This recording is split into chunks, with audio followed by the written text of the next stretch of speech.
시편 42편, 43편 이렇게 두 편을 함께 나누도록 하겠습니다. 42편, 43편은 하나의 노래입니다. 42편 1절, 4절은 1절에 해당하고 5절은 후렴입니다. 1절은 물이 없는 건천에서 물을 찾는 사슴처럼 하나님의 은혜를 목마르게 찾는 모습입니다. 또 이어지는 6절에서 10절은 2절이고 11절은 또 후렴에 해당됩니다. 또 그 다음에 보면은 2절에 보면은 2절에 그러니까 2절이라는 말은요 6절에서 10절이라는 말입니다. 제가 혼동돼서 헤르몬산과 마실산에서 쏟아지는 물을 회상하며 하나님의 깊고 넓은 은혜를 근거해서 자신이 고통 중에 있다는 걸 호소합니다. 그 다음에 43편 1편에서 1절에서 4절은 3절입니다. 그리고 5절은 또다시 후렴입니다. 이제 앞에서 자신의 고통에 근거해서 호소했는데 이제는 자신을 구해달라는 것이 3절입니다. 이 말씀 보면서 우리는 한없이 깊은 나락으로 떨어지는 것 같은 그런 환난 중에서 어떻게 주님을 의지하고 찬양할 수 있을지 생각해 보겠습니다. 42장 1절부터 5절은 첫 번째 슬픈 노래와 후렴으로 되어 있습니다. 1절은 사슴이 시냇물 바닥에서 물을 찾아 헐떡이듯이 내 영혼이 주님을 찾아 헐떡입니다라고 했습니다. 사슴이 찾는 곳은 바로 말라버린 건천에서 물이 어디 있는지 찾고 헤매는 모습입니다. 이스라엘의 물이 사시사철 흐르지 않고 건천이 있습니다. 와디라고 하는 건천은 물이 흐를 때에만 흐릅니다.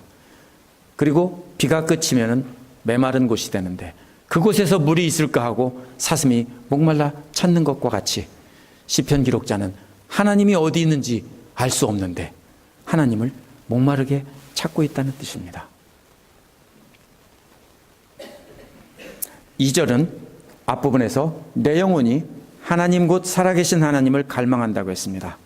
앞에서는 간절히 찾는다고 했는데 이번에는 하나님에 대해서 목마르다는 뜻입니다. 내가 언제 하나님께로 나아가 하나님 앞에 설까? 라고 했습니다. 이제 하나님을 성전에서 뵙고 예배를 하고픈 간절한 소망을 말한 것입니다.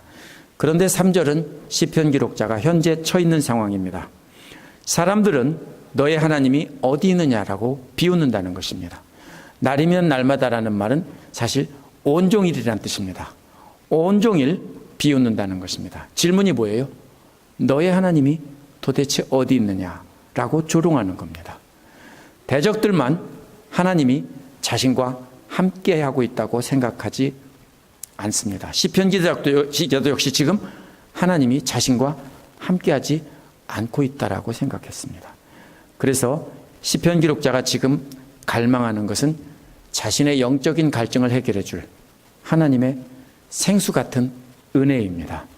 그러나 밤이나 낮이나 시편 기록자의 입에 들어오는 것은 짭짤하고 씁쓸한 자기 눈물뿐이라고 말합니다. 그래서 밤낮 없이 흐르는 눈물이 자신의 음식이 되었다라는 것입니다. 4절은 과거를 회상하는 모습입니다. 예배하며 기쁨으로 살 때를 회상하고 있습니다. 원어에서는 이런 일들을 내가 기억하니 가슴이 미어지는구나 라는 말이 맨 앞에 나옵니다. 3절에서 밤이나 낮이나 눈물로 밥 대신 먹으며 시원한 생수를 같은 하나님의 은혜를 맛보기를 간절히 원하는 그 마음과 연결해 봐야 됩니다. 마치 먹을 것이 없어서 굶주린 채로 배를 움켜쥐고 잠든 아이가 자다가 꿈속에서 맛있는 음식을 먹다가 깬 것과 같습니다. 요즘 세대는 경험을 하지 못했지만 우리 아버지 세대만 해도 그런 일이 참 많았다고 합니다. 굶주림에 배를 움켜쥐고 자다가 음식 먹는 꿈 꾸다가 깨면 그보다 허망한 것이 어디 있어요. 지금 마치 그렇게 생각하고 있는 겁니다. 지난날의 은혜를 생각하니까 꿈꾸는 것과 같습니다. 그런데 현재의 고난을 생각하니까 가슴이 미어진다는 겁니다. 가슴이 미어진다는 말은 원어에서 자신의 영혼이 쏟아져 내린다는 뜻입니다. 언제 쓰는 말이냐면요, 심장이 찔려서 피가 콸콸 쏟아져 나올 때 쓰는 말입니다. 따라서 자신이 피를 쏟으며 죽어가듯이 자신의 속사람이 다 흘러 쏟아져 나오는 것 같다라는 뜻입니다. 개역성경에서는 마음이 상한다고 했는데 새 번역이 훨씬 번역이 잘 되어 있습니다. 왜냐하면 이 말은 그냥 속상한다는 뜻이 아니라 심장이 찔려가지고 피가 쏟아지는 것처럼 내 속의 영혼이 콸콸콸콸 쏟아져 흘러 내린다는 뜻이기 때문입니다. 그래서 새 번역은 원어와 똑같지는 않지만 그 원어의 느낌을 잘 표현해서 가슴이 미어진다라고 하는 것입니다. 원어에서는 이어서 왜냐하면이라는 말로 그 감정을 표현합니다. 시편 기록자는 많은 무리와 함께 올라갔는데 자신이 앞장서서 갔다는 것입니다.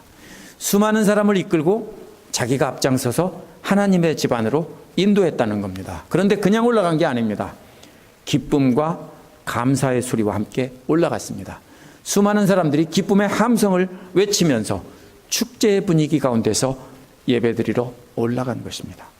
마치 수많은 무리들이 잔치상에서 풍성한 음식을 먹고 포도주를 마시며 기뻐하는 장면처럼 축제와 같은 예배 장면을 상상하는 겁니다. 그때는 그랬었지라는 겁니다. 그런데 현실은 마실 물이 없어서 헐떡이며 바싹 마른 냇물바닥을 찾아 헤매는 것처럼 그렇게 영적으로 완전히 메말라 있다는 뜻입니다. 5절은 이제 42편, 43편에서 계속 반복되는 후렴입니다. 내 영혼아, 내가 어찌하여 그렇게 낙심하며 라는 말로 시작합니다. 낙심한다는 말은 가라앉는다는 말입니다. 뭐하고 연결해야 되냐면요, 앞에서 쏟아진다고 했죠. 영혼이 쏟아져 나왔는데 그것이 바닥으로 가라앉는다는 겁니다. 그냥 땅바닥으로 쏟아진 것으로 끝이 아니라 그냥 한없이 가라앉고 있다는 뜻입니다. 어찌하여 그렇게 괴로워하느냐라는 말은 파도가 소용돌이치며 울부짖는 모습입니다. 물속에 가라앉는 시편 기록자의 영혼이 소용돌이치며 울부짖는 파도와 같다는 것입니다. 얼마나 괴롭고 힘든지 이렇게 표현하고 있습니다. 그렇게 한없이 낙심하지 말고 하나님을 기다리라는 것입니다. 왜냐하면 이제 내가 구원자 하나님을 또다시 찬양하겠다는 겁니다. 과거에는 수많은 회중들을 이끌고 축제의 환호성 가운데서 하나님을 찬양했습니다. 그런데 지금은 아무것도 없습니다. 죽을 것과 같은 그런 상황에서 또다시 찬양하겠다는 것입니다. 기쁨이 있을 때 수많은 사람과 축제의 분위기에서 찬양하는 것은 쉬운 일입니다.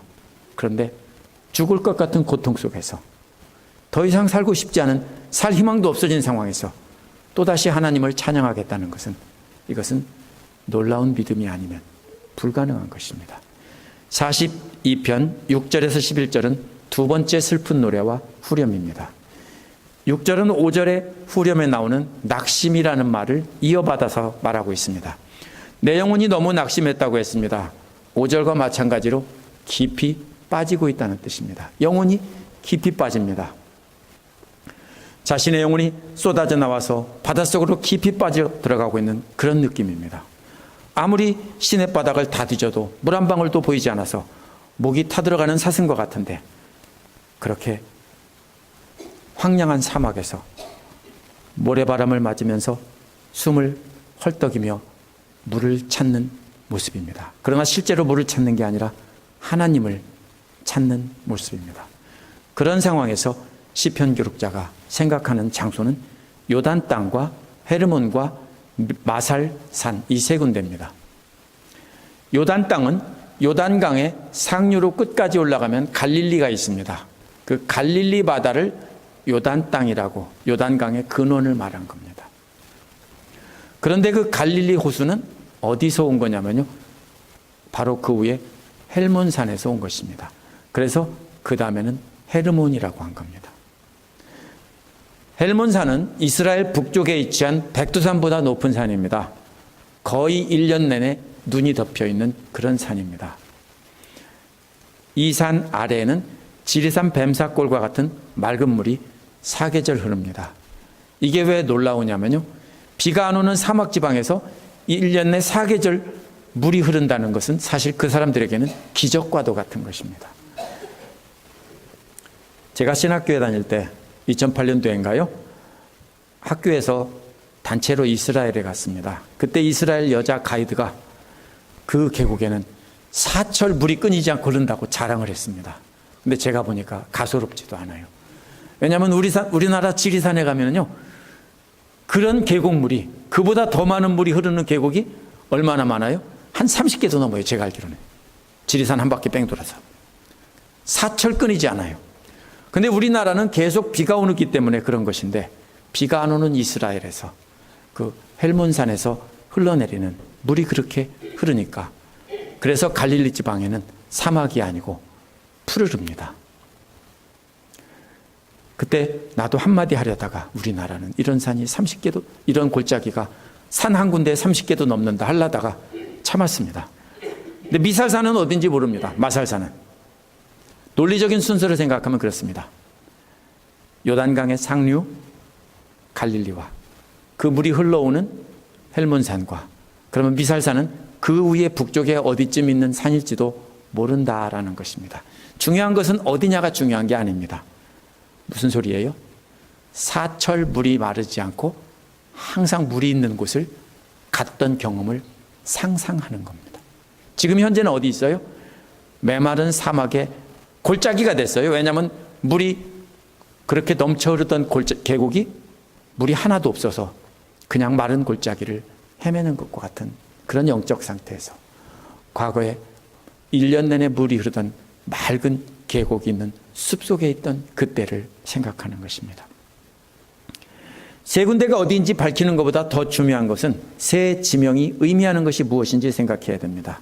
시편 기록자는 과거에 맑은 물을 경험했던 것을 떠올리면서 이런 맑은 생수들이 흐르는 경험이 4절에서 기쁨과 감사의 노랫소리와 축제의 함성과 연결해서 생각하는 겁니다. 옛날에 그 하나님께 축제를 드리면서 모든 사람이 기쁨의 찬송을 부르면서 함께 올라가서 예배하던 그때는 마치 그게 뭐와 같다고요? 헬몬산과 미살산의 그 맑은 물이 흐르던, 또 갈릴리의 그 많은 물들, 그것과도 같다라는 비유입니다. 그 감격과도 같다는 것입니다. 하나님으로부터 흐르는 은혜의 강물이 쏟아지기를 바라면서 이런 곳을 떠올리며 비유를 하고 있습니다. 마치 이런 것과도 같습니다. 뜨거운 네바다 사막에서 땅을 파고 일하는 노동자가 전에 스모키 마운틴의 맑은 물가에서 발을 담그고 있던 그때를 생각하는 모습과도 같습니다. 시편 기록자의 영적 상태가 이렇게 메말라 있는데 그때는 그랬었지라는 것을 이렇게 두 가지, 메마른 계곡과 사계절 물이 흐르는 그 맑은 물과 이렇게 비교하고 있는 것입니다. 바라는 것은 뭡니까? 다시 그렇게 맑은 물이 흐르는 것처럼 자신이 영적으로 소생했으면 좋겠다. 하나님의 은혜가 넘쳐 흐르면 좋겠다. 이런 말입니다. 7절은 바로 헤르몬과 미살산에서 쏟아지는 계곡물을 표현한 것입니다. 기쁨은 기쁨을 부른다는 말은 헤르몬과 미살산에 있는 커다란 폭포 아래 깊은 물을 보고 하는 말입니다. 우리나라도 큰 폭포 아래에 가면 어떻게 됩니까? 패여서 그 물이 깊고 시퍼렇죠. 기쁨이 기쁨을 부른다고요. 기쁨이 뭡니까? 다른 기쁨 보고 이리 와봐 하고 부른다면 얼마나 깊다는 소리냐, 이 소리입니다. 깊이를 알 수 없다는 뜻입니다. 이와 짝을 이루는 말은 주님께서 일으키는 저 파도의 물결입니다. 이거는 기쁨이 아니라 넓음입니다. 이건 바닷가의 물입니다. 원어는 바닷가에서 하얗게 부서지는 파도와 넓은 바다에 한꺼번에 밀려오는 넘쳐 흐르는 물결을 말하는 것입니다. 이게 얼마나 넓게 옵니까? 넓은 바다에서 보면 파도가 밀려와서 바닷가에서 하얗게 부서지죠. 바닷가에 뭐가 있기 때문에, 돌이나 뭐 이런 것이, 여기는 비치가 있어서 안 그렇지만 그런 게 있으면 와서 하얗게 물보라가 일어납니다. 그 장면을 말하는 것이고요. 또 물결은 산더미 같은 파도가 육지로 덮쳐오는 것을 말하는 것입니다. 이 두 가지는 무슨 그림입니까? 1절, 2절의 물이 마른 건천과 반대입니다. 하나님의 은혜를 그 깊이를 알 수가 없고 그 넓이를 알 수 없을 만큼 그렇게 엄청난 것이라고 표현했습니다. 그것이 자신을 넘쳐 덮쳐 흐르는 것을 생각하고 있는 것입니다. 7절이 하나님의 사랑을 비유적으로 표현했다면 8절은 그것을 구체적으로 설명한 말입니다. 현재 그렇다는 것이 아니고 6절의 추억을 생각할 때 그렇다라는 것입니다. 낮이란 좋았던 때입니다. 시편 기자가 낮에는 사랑으로 채우셨다고 했습니다. 이때는 시편 기자한테는 좋은 때지만 사실 하나님한테는 안 좋은 때입니다. 무슨 말이냐고요? 하나님께서 한결같은 사랑으로 인내하시고 계속 은혜를 베푸실 때가 시편 기록자에게는 낮입니다. 근데 이때 시편 기록자는 하나님의 은혜를 알지 못하고 감사하지도 않고 그렇게 살았는데도 하나님께서는 계속 참아주셔서 그렇게 밝은 낮과 같은 은혜를 체험했다는 것입니다. 그래서 우리 뜻대로 편안히 살아갈 때는 한결같은 사랑으로 하나님께서 참아주셨다는 겁니다. 밤이란 신앙적으로 어려운 때를 말합니다.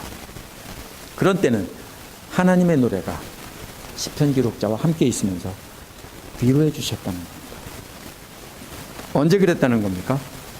지난 날을 돌이켜보니까, 지금 고난 속에서 지난 날을 돌이켜보니까 낮과 같은 때도 있고 밤과 같은 때도 있었는데, 낮과 같은 때는 자신이 하나님을 완전하게 의지하지 못했는데도 하나님께서 참고 또 참으면서 한결같은 사랑을 베풀어 주셔서 자기가 그렇게 낮과 같은 햇빛과 같은 은혜를 누리셨다는 것이고, 힘들고 괴로운 밤과 같은 때는 하나님의 옆에서 찬송을 불러주고 아니 위로를 해주고 노래를 불러주어서 위로해 주셔서 살았다는 겁니다. 그게 자신의 지난한 날들이 그랬다는 겁니다. 이게 깨닫는 것이 은혜이죠. 그래서 9절은 나의 반석이신 하나님께 호소한다 라는 말로 시작합니다. 지금도 자신은 하나님을 자신의 반석으로 삼고 의지한다는 것입니다. 이어서 어찌하여 하나님께서는 나를 잊으셨습니까? 라고 묻습니다. 자신은 그렇게 하나님을 반석으로 의지하고 있는데 어째서 하나님은 자신을 잊으셨냐는 것입니다. 또 어찌하여 이 몸이 원수에게 짓눌려서 슬픈 날을 보내야 합니까? 이렇게 묻습니다. 전에는 자신 뜻대로 살 때도 한결같은 사랑을 주시고 고난 중에도 위로를 해주셨는데, 지금은 하나님만 반석으로 삼고 있는데도 왜 고난을 당하도록 그냥 내버려 두고 위로조차도 안 해주십니까? 이런 말입니다. 10절은 원어에서 그 조롱소리가 나의 뼈를 부순다고 했습니다. 뼈가 부서지는 고통 속에서 원수들이 나를 조롱하고 있다는 뜻입니다. 그런데도 하나님은 자신을 못 본 채 한다는 겁니다. 원수들이 온종일 그렇게 자신을 조롱하면서 네 하나님이 어디 있느냐라고 한다는 것입니다. 11절은 또다시 후렴입니다. 5절과 똑같습니다. 아무리 은혜가 넘쳤던 때를 떠올리며 하나님과 행복한 순간으로 지금의 고통을 잊으려고 해도 계속 소용없이 한없이 나락으로 떨어지는 자신을 발견하면서 자신에게 위로하는 말입니다. 자신에게 계속 떨어지고 있는 자신에게 책망하는 말입니다. 울부짖는 파도와 같이 괴로워하는 자신에게 위로하는 말입니다. 그런 상황에서도 낙심하지 말고 하나님을 기다려라. 누가 누구에게? 내 영혼이 내 영혼에게. 내 영혼아, 왜 그렇게 낭망하며 한없이 떨어지느냐? 낙심하지 말고 하나님을 기다려라. 하나님을 은혜를 깨닫고 난 뒤에 다시 그런 상황에서도 다시 하나님을 찬양하겠다고 합니다. 43편 1절에서 5절은 이제 이렇게 자기의 고난을 쏟아놓은 뒤에 기도하는 내용과 후렴으로 되어 있습니다. 43편도 그렇게 기도와 후렴인데요. 43편은 42편에 연결되는 3절이라고 했죠. 42편에 나온 2절은 슬픈 노래였는데 이번에는 기도로 바뀌었습니다. 앞에서 슬픈 노래가 혼자서 속으로 하나님을 찾으며 한 말이었다면 이번에는 하나님과 대화를 하며 기도하는 것입니다. 1절은 대적들에게서 구해달라는 기도입니다. 앞에서는 대적들 때문에 슬프기만 했습니다. 그런데 이번에는 고발을 하고 있습니다. 이 대적들을 비정한 무리라고 했는데 경건하지 못한 백성들이라는 뜻입니다. 경건하지 못한 백성들인데 1절에 세 개의 동사가 나란히 단계적인 구원을 나타내고 있습니다. 첫째는 변호해 주십시오라는 말은 재판을 시작해서 재판을 열어서 하나님께서 재판관으로 앉아주시라는 말입니다. 자기가 억울한 일이 있으니까 하나님 재판을 열어주십시오. 제가 재판을 신청합니다. 그리고 하나님께서 재판장으로 앉아주십시오. 그 소리입니다. 세 번역은 둘째도 변호해달라고 했는데 세 번역은 잘못 번역했고요. 개역은 맞게 번역했습니다. 여기서 둘째 변호해달라는 말은 싸워달라는 말입니다. 재판을 열면 어떻게 합니까? 원고 측과 피고 측이 싸우는 거죠. 그때 누가 싸워달라는 겁니까? 하나님이 자기 편이 되어서 싸워달라는 것입니다. 시편 기록자를 고발하는 대적들과 하나님이 변호사가 되셔서 대신 싸워달라는 것입니다. 셋째는 사기꾼들이고 악한 저 사람들에게서 자신을 구해달라는 겁니다. 이것은 재판이 끝나고 판결을 내려서 자신을 구해달라는 것입니다. 그래서 재판을 열어주시고 그 다음에 대신 싸워주시고 판결을 내려서 자신을 무죄로 구해달라는 것입니다. 2절은 왜냐하면이라는 말로 시작합니다. 왜 그렇게 구해주셔야 하는가 하는 이유입니다. 그 이유는 하나님은 자신의 요새라는 것입니다. 자신은 하나님을 의지하고 하나님께 피해 있는데 어째서 하나님은 자신을 버리셨냐는 겁니다. 원어를 직역하면 당신은 나의 하나님인데 자신은 하나님 안에서 안전한 장소를 찾고 있는데 왜 그러세요? 이런 말입니다. 대적들에게서 건져내 주셨다면 그 다음에는 안전하게 보호해 주셔야 하는 것이 아닙니까? 라는 것입니다. 그런데 하나님은 아무 응답도 없기에 어찌해서 나를 버리셨습니까? 라고 호소하고 있는 겁니다. 어째서 자신이 원수들에게 짓눌려서 슬픔에 잠겨 있어야 하는지 하나님께 울부짖고 있습니다. 3절에서는 주님의 빛과 주님의 진리를 나에게 보내달라고 했습니다. 주님의 빛과 진리는 하나님의 말씀입니다. 하나님의 말씀이 곧 빛과 진리이기 때문입니다. 예수님도 스스로 자신을 뭐라고 했습니까? 진리라고 했습니다. 우리가 진리의 말씀으로 채워질 때 어둠은 물러가는 것입니다. 그러면 우리가 있는 곳은 햇빛과 같보다 더 밝은 주님의 거룩한 산이 되고 그곳이 바로 주님의 성막이 되고 텐트가 되는 것입니다. 4절은 바로 그때 나는 하나님의 제단으로 나아간다고 했습니다. 여기서 순서를 잘 생각해야 됩니다. 먼저 뭐라고 했습니까? 주님이 계신 산이라고 했고요. 그 다음에 성막이라는 뜻인데요. 주님의 천막이라는 뜻입니다. 텐트, 성전을 뜻하는 겁니다. 거기까지 들어갔으면 점점 넓어지죠. 좁아지죠. 하나님의 산 시온산, 그 다음에 그 위에 있는 성전, 그 다음에 그 안에 들어가서 제단 앞에 서는 모습입니다. 이제 하나님의 제단 앞에 서서 나아갔는데 그 제단은 바로 나를 크게 기쁘시게 하는 하나님이 계신 곳입니다. 그곳에서 하나님을 만나서 예배하면서 기뻐하며 수금가락에 맞추어서 찬양하겠다는 것입니다. 어떻게 됐어요? 응답됐어요? 항상 시편에서 보면 안 됐어요. 응답이 되지 않고 정말로 죽도록 힘든 상황에서 이제는 과거를 돌이켜보고 회상하면서 이제는 완전하게 확신을 하고 하나님께서 구해주실 것을 믿고 이제는 찬양하겠다고 다짐하는 겁니다. 5절은 다시 반복되는 후렴입니다. 이제까지 기도했으니 더 이상 낙심하지 말라는 뜻입니다. 똑같은 말이지만 이제 하나님을 기다려야 한다는 것입니다. 3번이나 반복되는 후렴은 시편 기자와 시편 기록자 자신의 영혼의 대화입니다. 우리도 역시 우리 자신과 대화해 볼 수 있습니다. 어째서 너 그렇게 괴로워하는데? 어째서 그렇게 힘들어하는데? 하나님을 기다려봐. 이렇게 우리도 말할 수 있습니다. 우리도 시편 기록자와 같이 힘든 상황이 되면 하나님이 어디 계신가? 아무리 기도해도 하나님은 아무런 응답이 없어요. 그러면 하나님이 정말로 계시긴 계신가? 뭘 잃어버려요? 과거에 그렇게도 놀라운 기적으로 자신에게 은혜를 주셨던 그 하나님은 잊어버리고 하나님이 과연 계시긴 하신가? 이렇게 생각하기 쉽습니다. 하나님이 자신을 버린 것이 아닌가 하고 낙심하기 쉽습니다. 그런데 문제가 어디 있냐면요. 죽도록 힘든 상황이 문제가 아닙니다. 오늘 말씀을 보면 하나님을 잡은 그 손을 놓아버린 채 스스로 절망의 바닷속으로 한없이 떨어지는 것이 문제입니다. 사실은 하나님이 우리 손을 놓는 게 아니라 우리가 하나님의 손을 놓는 겁니다. 우리가 하나님의 손을 뿌리치는 거예요.